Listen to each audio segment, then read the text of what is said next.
Now we are experimenting total internal reflection using this animation.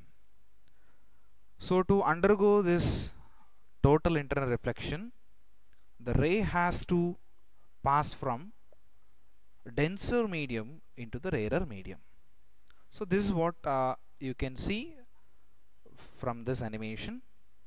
So in this animation we have placed this source of light in the denser medium, which is in the blue region, and we are trying to pass a ray of light from this denser medium into this air medium, which is a rarer medium. So now we want to see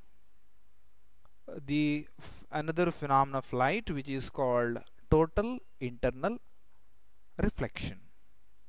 So the name itself indicates us that it is a reflection.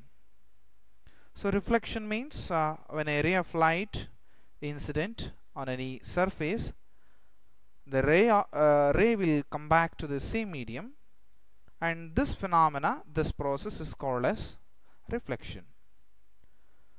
But when we consider the two transparent mediums, or when we consider any one transparent medium, and if you are incidenting the light onto that transparent medium, then part of a light will reflected and part of a light will refracted. This is what you can see here. See, this is a part of light which is reflected, a part of light is refracted. That is why here the incident light will split as a reflected light as well as a refracted light. So in this concept, it is a total internal reflection. It is also a reflection, but it is a total reflection. Then let's see what is the meaning of a total reflection. So this is the source, and here I am incidenting light at an angle of 10 degree. This is a 20, this is a 30 degree. As the incident light at a 10 degree, a part of ray will reflect at the same angle. A part of light will refract, which having an angle of greater than the angle of incidence. See, 10 plus something is there. That is the angle of refraction.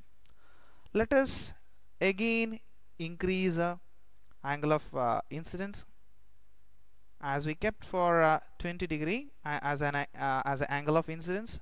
Again you can see a part of light which is refracting and reflecting. Further, let us increase the angle of incidence. Now I placed incident ray at an angle of 30 degree to the normal.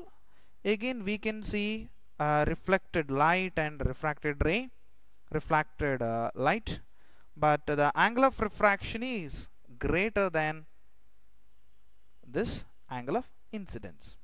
Again let us raise angle of incidence. Now angle of incidence is 40 degree. In that case also we are getting the angle of reflection, and I mean a ray is refracting and a ray is reflecting. Again let us increase angle.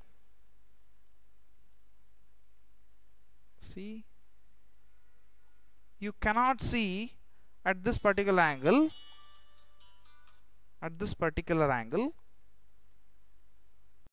we cannot see the refracted light. So this is happening only at a particular angle of incidence. So the angle of incidence here is, which is 50 degree, at which we are not observing the refracted light. So what's happening here is all the ray which is incidenting on the surface is reflecting back to the same medium. So here is reflection is undergoing totally, because in all the initial cases we saw a refracted light as well as a reflecting light. We saw the refracted light, this was a refracted light, this was a reflected light. But at an angle of 50 degree, we cannot observe the refracted light. That's why, so at this particular angle of incidence, the ray will totally reflected back into the same medium, and this is known as a total reflection.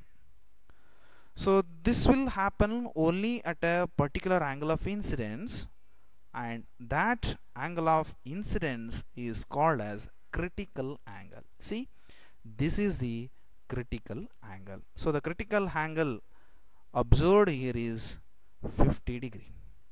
Now let us see the intensity. Say this is a 100% intensity. Let's see in the refracted light. See, sorry, in the reflected light, here also we are getting 100% intensity. Now let us slightly vary the angle. So at an angle of 55 degrees, we are getting only 79% in the refracted and only 20% in the reflected light. So as we increase angle at an angle of